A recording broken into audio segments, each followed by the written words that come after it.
বাংলাদেশ রাষ্ট্রটাকে গড়ার যে স্বপ্ন আমাদের মধ্যে রয়েছে, বাংলাদেশ রাষ্ট্রটাকে গড়ার জন্য আমরা যখন রাজপথে ছড়িয়ে পড়েছি, তখন তাদের মধ্যে ভয় ঢুকে গেছে। আমরা শাপলা মার্কার কথা বলেছি, তারা ভুলভাবে সেটাকে জাতীয় প্রতীক বলে শাপলা যাতে আমরা না পাই সেই ক্যাম্পেইন শুরু করেছে। আমরা যখন বাংলাদেশের সংস্কারের কথা বলছি, বিচারের কথা বলছি, তারা তখন শুধু নির্বাচনের কথা বলছে।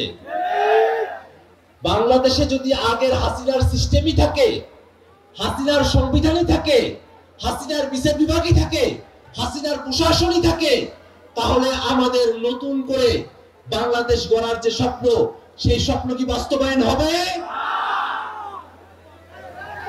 আমরা বলছি সংস্কারের আলাপ এখনো টেবিলে আছে। সংস্কারের আলাপ টেবিল থেকে আপনারা রাজপথে আনতে বাধ্য করবেন না।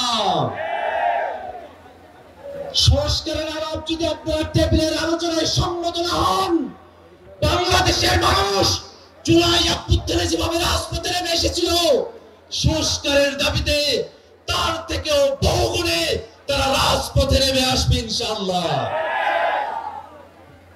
বাংলাদেশের মানুষেরা দীর্ঘ সময় ধরে স্বাধীনতার সার্বভৌমত্বের লড়াই করে এসেছে। বাংলাদেশে হাসিনা এমন এক শাসন কাঠামো তৈরি করেছিল, ভারতের কাছে বাংলাদেশকে বন্ধক দিয়ে হাসিনা বলেছিল, ভারতকে যা দিয়েছি ভারত তা আজীবন মনে রাখবে। ভারত মনে রেখেছে, আমরাও কিন্তু মনে রেখেছি। বাংলাদেশের মানুষের উপরে সরাসরি গণহত্যা চালিয়ে শেখ হাসিনা ভারতে আশ্রয় দিয়েছে। আমরা ভারত সরকারের কাছে বিনীতভাবে আহ্বান জানাবো, বাংলাদেশের গণহত্যাকারী, মানবতা বিরোধী অপরাধী, হাজারো খুনের খুনি শেখ হাসিনাকে বাংলাদেশের বিচার বিভাগের কাছে সোপর্দ করতে হবে। বাংলাদেশের মানুষ ভারতের সঙ্গে বন্ধুত্বপূর্ণ সম্পর্ক চায়, ভারতের দাদাগিরিকে পছন্দ করে না। ভাইরা আমার, বাংলাদেশের নতুন রাজনৈতিক জনগোষ্ঠীর আবির্ভাব হয়েছে। এই নতুন রাজনৈতিক জনগোষ্ঠী বাংলাদেশের স্বার্থকে প্রধান করে দেখে। গোষ্ঠী স্বার্থ, ব্যক্তি স্বার্থ, ধর্মীয় স্বার্থ, সম্প্রদায়ের স্বার্থকে ভুলে গিয়ে বাংলাদেশ রাষ্ট্রকে নতুন করে গড়ার যে মিশন, সেই মিশনের সাথে যশোরের নাগরিকরা, যশোরের এনসিপির ভাইরা, যশোরের সাধারণ মানুষেরা, আপনারা কি নতুন বাংলাদেশ গড়ার এই মিশনের সঙ্গে যুক্ত আছেন?